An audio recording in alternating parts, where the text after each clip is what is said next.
ಬರೇ ಅಲ್ಲಿ time pass ಮಾಡ್ಲಕ್ ಹೋಗ್ಬೇಡ್ರಿ. ಅಲ್ಲಿ ನಮ್ಮ ಯಾದಗಿರಿ ಜಿಲ್ಲೆಯದ್ದು ಏನೆಲ್ಲ ಸಮಸ್ಯೆಗಳದಾವ ಅದೆಲ್ಲ ಸಭಾಧ್ಯಕ್ಷರು ಹೇಳ್ಬೇಕಾಗ್ತದೆ ನೀವು.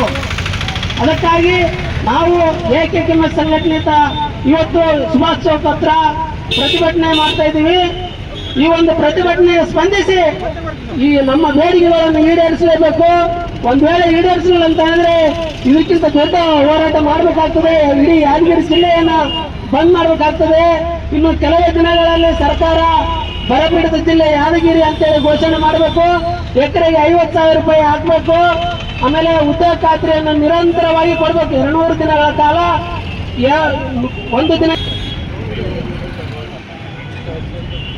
ಹಾಗೇನೆ ನಮ್ಮ ಜಿಲ್ಲೆ ಏನಾದರೂ ನೀವು ಕಡೆಗಣಿಸ್ತಾ ಹೋದ್ರೆ ಮುಂದಿನ ದಿನಗಳಲ್ಲಿ ಹೋರಾಟ ತೀವ್ರಗೊಳ್ಳುತ್ತದೆ ಅಂತೇಳಿ ಈ ಸಂದರ್ಭ ನಾನು ಒಂದೆರಡು ಮಾತನ್ನು ಮುಗಿಸ್ತೇನೆ. ರೈತರ ಬೇಡಿಕೆಗಳು ಈಡೇರಲಿ.